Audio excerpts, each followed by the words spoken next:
तो यहां पर हरिश्चंद्र जी की कथा गरीबदास जी ने लिखी है, वो ध्यान से सुनिए, इतना आनंद आवेगा पूछो मत।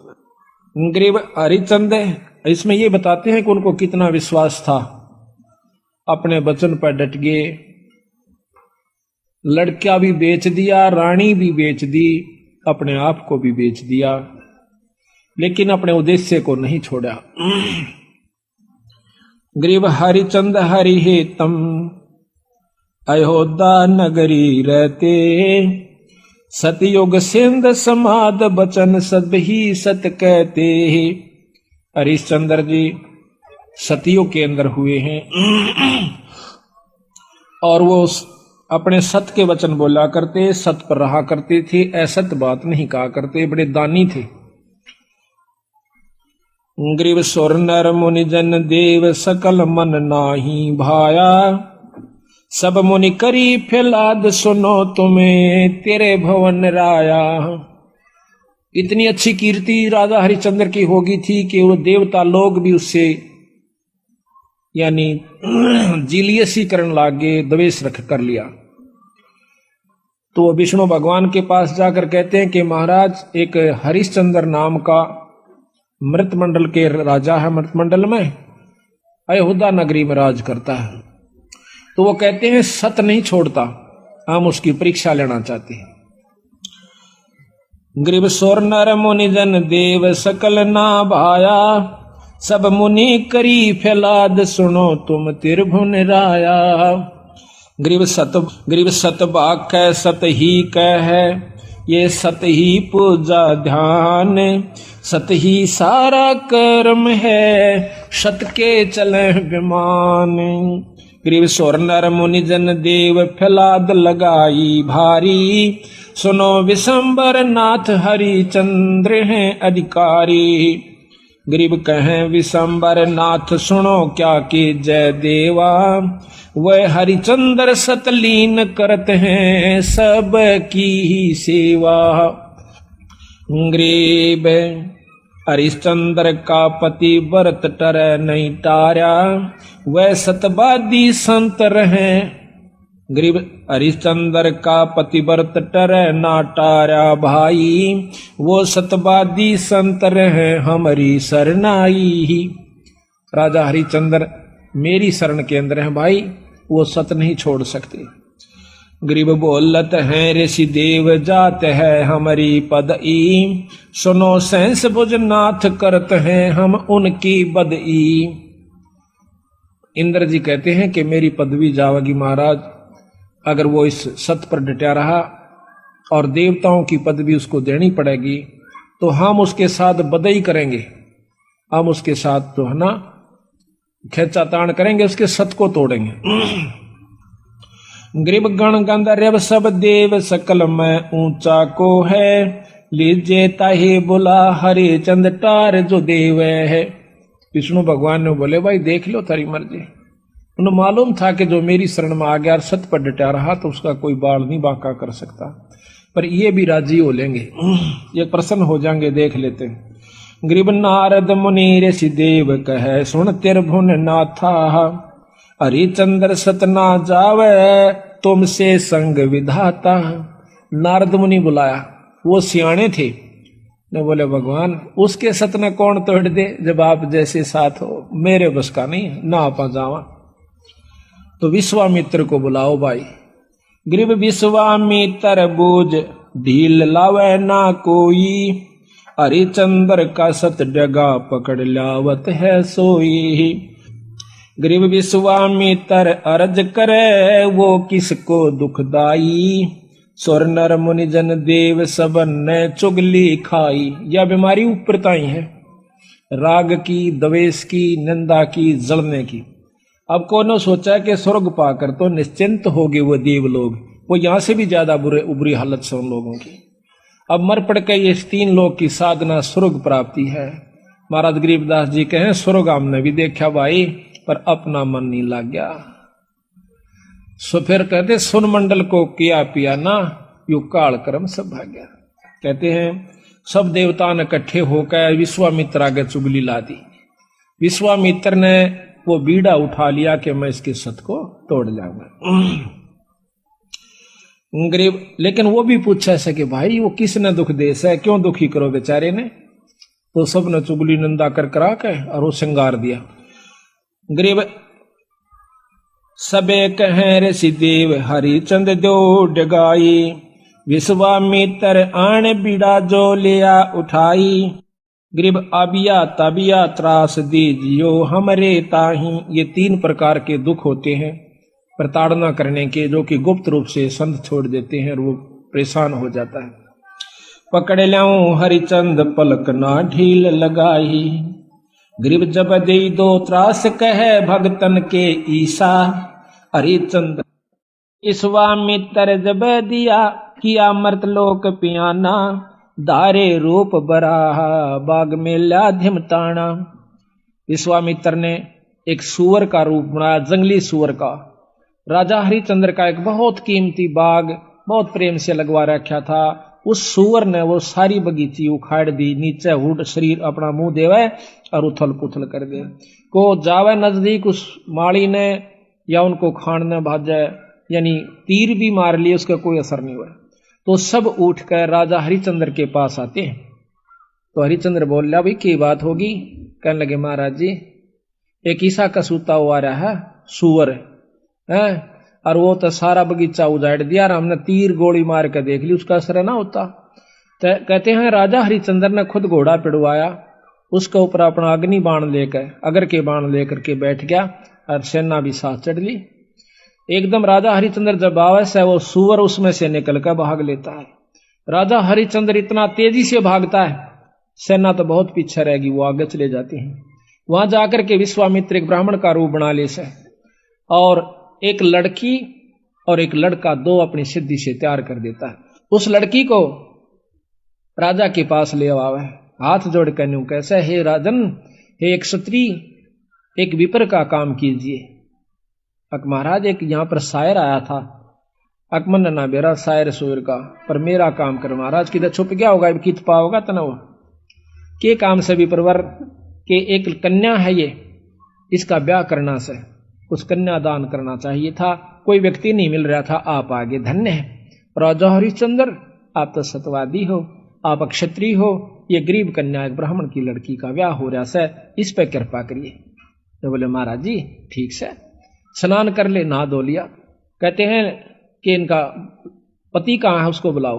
उसी समय वो लड़का बुला लिया, फेरे करवा दिए। कहने लगे इनको कन्यादान दे, 7 असरपी दे दी। क्योंकि कन्या नहीं कर मांडा, ऐसे नहीं करा। तो वो कहता है हरिश्चंद्र कि तू राजा होकर और 7 असरपी दिखावे, तेने शर्म नहीं आती, तुझे श्राप दे दूंगा। हरिश्चंद्र कहे महाराज नो ना कर, या मैं थोड़ा लेके आया था, जल्दी में था, आप चलो जितना चाहो सो ले लो। कदे वहां मुकर जा, अक नहीं मुकरूंगा, अग लिख कर दे दे। क्या लिखवाओ, अग आपका सारा राज मेरे नाम लिख दे, वह पैसे दे देना तन दे दूंगा। कदे उड़ा जाकर राजापन दिखावा, तो उसी समय लिख दिया कि मैं सर्वस्व अपना राज्य और इसको देता हूं, ब्राह्मण के नाम करता हूं, विपर के नाम। वापस आ जाते हैं। आगे आके राजा को ने बोला बैठ घोड़े पर। घोड़े पर बिठा के अगली तरफ और पाछा वो पंडित जी बैठ गया विश्वामित्र, राजा को गले से पकड़ लिया आगे थे। अब तो मेरा बंधुआ हो गया। अब सैनिकान देखा कि राजा को अरे एक ऋषि पकड़े बैठा, तीर चढ़ा लिए। राजा ने बोला कि या तीन मना कर दे, क्यों मरुआ है मुझे, ना अपना वचन हार जा। सब उसको कह दिया कि चुप भाई मारो मत, नहीं इसका कोई कसूर नहीं है, मैंने लिख कर दे रखा है। तो ने बोला इब्राज मेरे नाम हो लिया, बता दे कितना देगा वो। 70 जो है ना 100 असरफी चाहिए थी, 100 बार। वो बोला वो भी दूंगा। ने बोला कितना देगा, तू हार जा, अपने बच्चन ने कह दे मैं नहीं दे सकता। ना ये नहीं कह सकता, कुमा के दूंगा। कुमागा 100 असरफी इतने 10 साल में भी ना कुमाई जा। ने बोला महाराज हमने बेच दे सारे परिवार ने चल कर, तेरे पैसे जरूर दूंगा मां। तो उसी समय रानी को पकड़वा लिया और उसके बाल पकड़ लिया विश्वामित्र। राजा कति नहीं कसक्या, रानी को मतलब राजा को भी बहुत परेशान कर दिया अपनी सिद्धि से। तो फिर भी ने बोला विश्वामित्र के अब भी राजा अपने वचन ने छोड़ दे, मैं दोनों वन छोड़ दूंगा। कहते हैं वो रानी कहती है कि महाराज नजर नजरा में ऐसे ढंग से कह रही है कि वचन मत हारना, वचन साधन नहीं है, और चाहे जीत मर जाओ पर आप वचन नहीं हारांगे। रानी ने भी ये प्रण करके यानी इसको सहारा दिया, उसको ले जा करके काशी में ले जाता है, अयोध्या में चौकी बिठा दी यानी अपना राज बिठा दिया। अयोध्या में आकर के उसको बेचता, काशी में आकर बेचता है। राजा लड़के को और रानी को एक ब्राह्मण ले लेता है हर हीरा नाम का, 50 बाहर के अंदर 50 जो भी असरफी थी या जो न देना था उसके रूप में।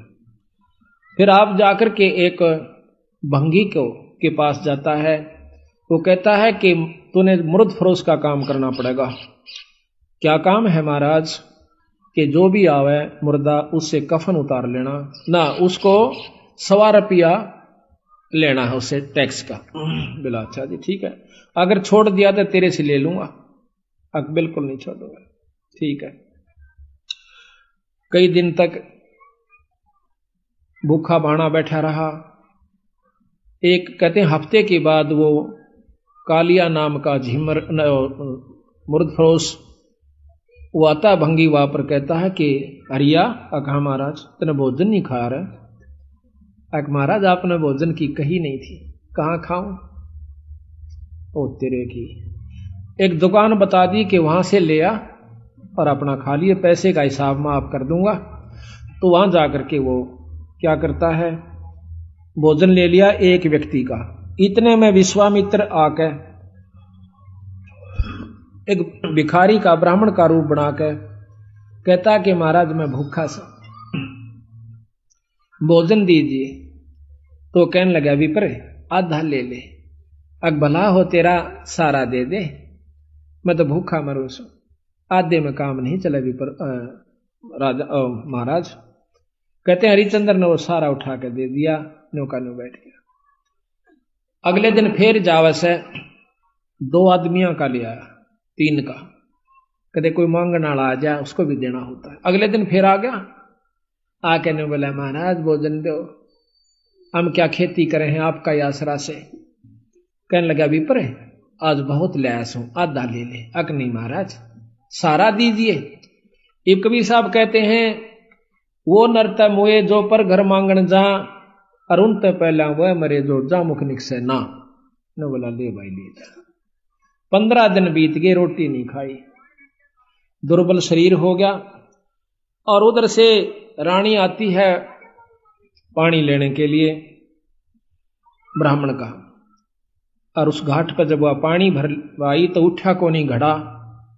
रानी कहती है कि महाराज ये घड़ा उठवाइए। और न बोला रानी कमाल कर रही है तू, ब्राह्मण के घड़े का एक भंगी हाथ लावे, मेरे बस का नहीं, इसमें अंदर बढ़कर उठा ले पानी का मां बढ़कर। यहां थोड़ी सी विपरीत कथा हमने सुनने को मिला करती थी कि घाट पर रानी पानी लेने गई थी कुएं पर, और वहां पर यह भी आ गया था पानी लेने के लिए। नहीं, ये गलत है। गरीबदास महाराज ने जो लिखी है वो सत्य है, क्योंकि इन लाखों वर्ष पहले की रामायण भी जो की तो मिलती है बंदी छड़ की। तो वहां पर रानी आई थी पानी लेने की खातिर, तो हरिचंद्र ने कहा कि अंदर पानी में डुबकी लगा करके घड़ा उठा लीजिए, घर आ जाती है। कुछ दिनों के बाद लड़का रोहतास उस पंडित जी की खातिर फूल लेने जाया करता था। वो रोजाना फूल ला करके पंडित जी को दिया करता था। वो अपने देव के ऊपर, अपने इष्ट के ऊपर पूजा किया करता था। एक दिन कहते हैं रोहतास फूल लेने के लिए जावा है, विश्वामित्र वहां पर एक सर्प का रूप धारण करके वो छोरे को डस लेता है। तो पड़ा पड़ा रोहतास ने कहा ऐसा कि माड़ी मेरी मां ने जिक्र ना करिए भाई, पंडित जी ने बता दे जाकर। वो भाग्या जावस है, अब पंडित जी चाड़ा हो गया, क्यों हो गया कि वो लड़का किसका था भाई, रोहतास नाम बतावस है, और वो तो सांप ने डस लिया और मर गया भाई। उसी समय भाग लेता है वो हरिहर पंडित जी हर हीरा लाल का, और इतनी सुन ली उस लड़की ने भी, यानी उसकी मां ने भी रोहतास की ने कि छोरे का तो सर्प लग गया। वह भी भागी आवस। बुरी तरह वो ब्राह्मण छोरे ने छाती लाकर रोया है कि बेटा कौन हुई रोतासिया। तो कहते हैं रानी ने बोली महाराज ए पिताजी रोआ मत ना, ये ताने जाने हंस है, क्यों चिंता करते हो। उस माँ ने उस ब्राह्मण का ढाढ़स बढ़वाया कि ये तो आना जाना खेल से, रो मत ना महाराज, हम सब ने जाना से, हमारे साथ होनी थी सो होगी, कोई बात नहीं। अब वहां से लेकर के वो लड़के का कफन उसके ऊपर लपेट के कपड़ा चल देती है। अब गरीब की गेला कौन जा, हरी हीरा और 2-3 जने वो जाते हैं, जाकर के मर्द घाट पर लुटा देती है, फूकण की तैयारी करे से इधर उधर से लकड़ी तैयार करके। तो इतने में हरिया आ जाता है। हरिश्चंद्र कैसा कि माई वो दे टैक्स 100 रुपया काट। तो वहां पर वो कहती है कि महाराज ये आपका बेटा रोहतास है, अग मेरा कोई पुत्र नहीं है, और मैं आपकी रानी सू, कोई पुत्र नहीं, मेरा कोई बेटा नहीं, 100 रुपया दे दे। तो बोली चाला कर रहे हो कि यहां पर मैं किस पहले आऊं, इस नगर में मैंने कोई जानता भी कोई ना, और ना मेरा कोई भाई। इतनी कहकर रो पड़ती है, कहने लगे आड़ा ये को नहीं चल रहा है, 100 रुपया दे दे, मैं नौकर प्रयास हूं आज। तो वो कहती है कि मेरे पास पैसा नहीं, कफन उतार लेता है और नो कहकर वह पागल हो जाती है और उस लड़के की लाश को पानी में डाल देता है। वह रोती हुई सिर पागल होगी, अकीब रह भी के गया, पति विमुख, पुत्र है नहीं, पागल होगी, सिर के बाल पाड़ती हुई। और फिर विश्वामित्र ने क्या करा, एक अंधी चला दी, जंखाड़ चला दिया। कौन जावा गरीब की गेला, सब आप अपने घर ने टल गए। वह जाकर के एक मंडी में सिर छुपा लेती है, पड़ी पड़ी रो है, बेहोश हो जाती है। उधर से विश्वामित्र ने क्या करा, एक बहुत बड़े अधिकारी का लड़का एक बाघ का रूप बनाकर, चीते का रूप बनाकर छोरा मार दिया, पाट दिया और भाग गया लेकर के। वो ढूंढ पड़ी, जब वो विश्वामित्र ही दूसरा रूप बनाकर कहता है कि आजो मैं बताऊंगा थारे छोरे ने एक डायन ने खा लिया। और क्या करा विश्वामित्र ने, एक पशु की को खत्म करके और उसका आगे उसके हाथ पांव खून खान लगा के घेर दिया और उसके मुंह का खून लगा दिया। बेहोश पड़ी थी वह रोहतास की मां तारावती। तो सारे उस राजा को, नवाब को, अधिकारी को, सैनिकों को लेकर के वो विश्वामित्र उस मंडी में ले जाकर दिखावा से कि यह पड़ी डांड और हाथ मुंह तलिए खा और ये बाकी हाड हुड पड़े से। उसी समय कहता है राजा के बुलाओ हरिचंद को, जल्लाद को, इसकी शर्त उतार दे। कालिया को कहा कि कालिया इसका सिर उतरवा दे, क्योंकि वो सारे काम उन्हीं से जल्लाद रूप में भी वही क्या करते थे। उसी समय राजा हरिचंद्र को, क्यों नौकर था वो कालिया का, कि हरिया कि हाँ महाराज इस डांड का सिर काट दे। अभी महाराज पकड़ कर बाढ़ और तलवार में मारने लग गया। पीछे से भगवान विष्णु ने तलवार पकड़ ली। मैं बोला हरिचंद सफल हुआ। कौन सा भाई, कि भगवान विष्णु। अग्नि भगवान बहुत दिन हो गए छुप कर रहते ने, सामने आ जाओ ना, छोड़ दो तलवार ने, प्रगट सामने आ जाते कि मांग हरिचंद के मांगा है, कि महाराज जब दर्शन हो गई मांगन में भी के रह गया मेरे पास, कि फिर भी मांग भाई। अक आप पक्का वचन भर लो, कदे फिर जाओ। अक वचन भर लिए। ने बोला सारी काशी पार होए और या बांदी जीवित हो, ठीक हो, और इसका छोरा जीवित हो जा, और विमान में बैठ कर जा, यहाँ के काशी के पशु और पक्षी भी स्वर्ग में जाने चाहिए। बोल तेरी के सलाह। ने बोला तथास्तु, सारे स्वर्ग में जाएंगे। बोल सतगुरुदेव। तो महाराज कहते हैं कि जिस नगरी में साधु रहते हैं वो नगर भी अमान है, अमर है। ऐसे प्यारे संत जिसमें रहते हैं वो सारी नगरी को पार कर दिया करते हैं।